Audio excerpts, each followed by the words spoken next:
Hey YouTube, Night Prowler here. Anyways, I wanted to show you something with the AR here. Now, you're probably going, what the hell did you do to your rifle? It's not pretty, but it works. For a while now, I've been having a problem trying to figure out the perfect spot for my pressure switch. And obviously, I thought about putting it. I thought about putting it here, so I could turn it on when my finger. But then I thought about it, and I was like, well, if I have to use the pressure switch to turn on, the momentary, to turn on the thing, that means my finger's not going to be able to be on the trigger if I need to be on the trigger. And if I need to light something up, and then I need to transition from the light to the trigger, means the momentary is going to go out. So, what I rigged up here is I just took some of your basic electrical tape, nothing fancy. I'm going for more of a effectiveness and how it works than I am trying to make it pretty.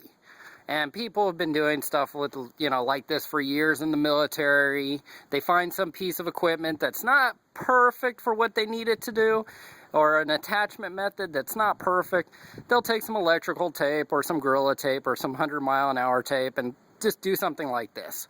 And so I figured, it's not the prettiest thing in the world, but it's effective. And that's what we're going for, is effectiveness, not, cosmetic.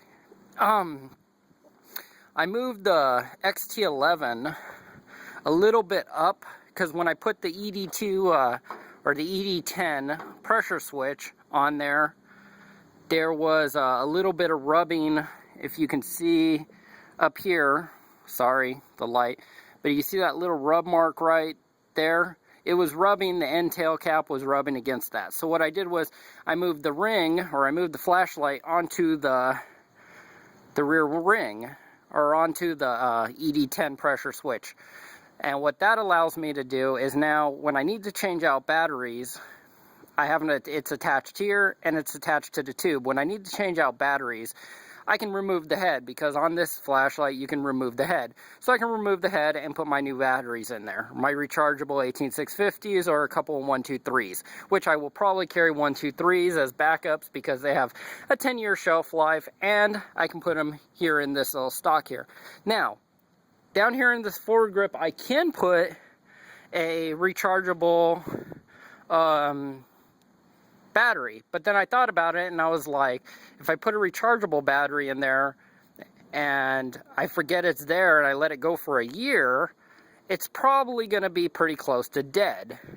So I thought, with the shelf life of the 123s, I'll stick some 123s in there. So, like I said, it's not pretty, but it is effective. Another thing I wanted to tell you guys is they have come out with a new upgraded version of the Clarus XT11. The new upgraded version is, the only difference is on it is it's got all the same features that you love, but it's got about 200 more lumens, because you're running the I believe it's the L2 LED. Let me see. This one is the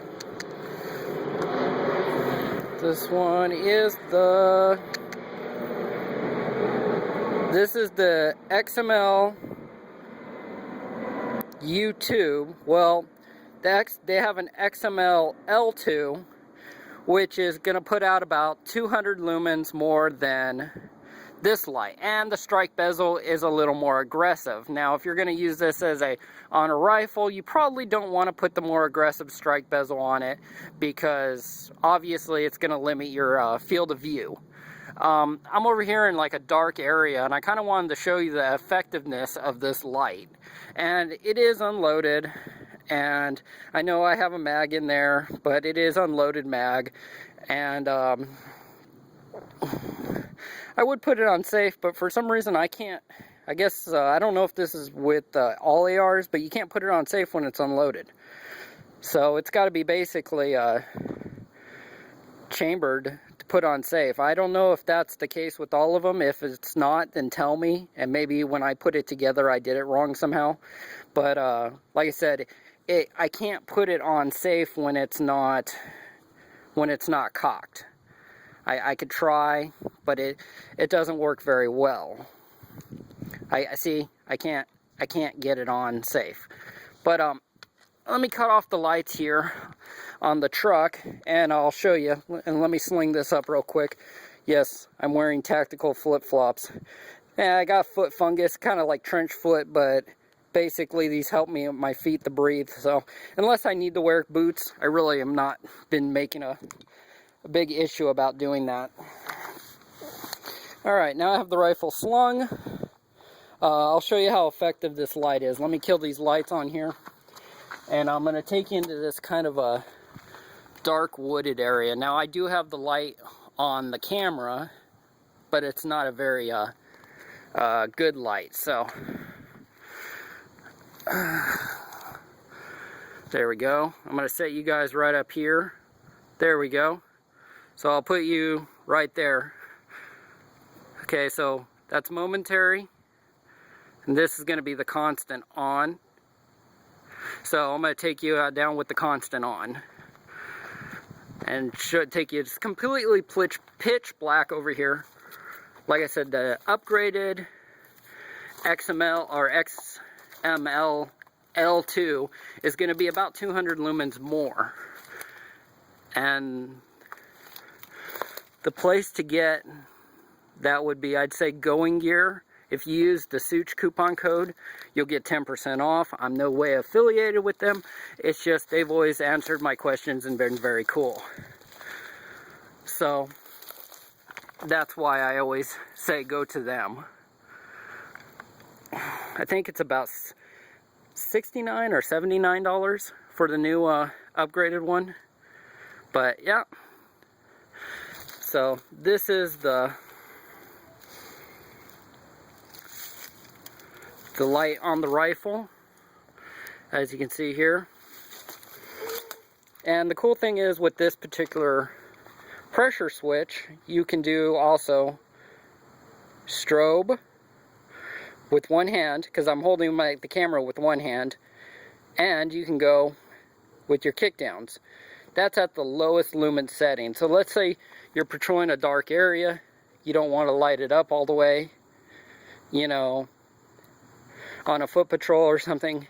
And you can get filters for this too. You can get filters they also sell at Going Gear. So you can get a red filter, a green filter, blue.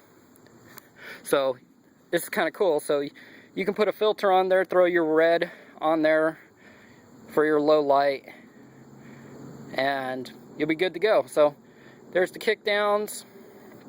That's on the lowest, that's on the highest, that's on medium.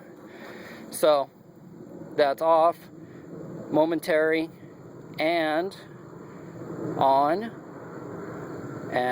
again is strobe. So I really like this. You can do it all one-handed and still use the rifle.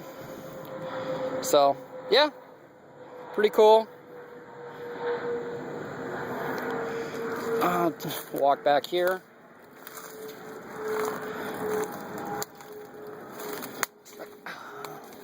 So I thought I'd show you that and bring everybody the attention to the new XML or the new Claris XT11. I'm not saying that, I'm not going and saying that, you know, you to go out and get all the newest, coolest stuff. I'm just saying, if you're in the market for a new good flashlight that runs on 18650s, or a single 18650 for your rifle, they have the upgraded version, because they still sell the old one, but they have the upgraded version that's about 10 bucks more, and I'd say it's worth it.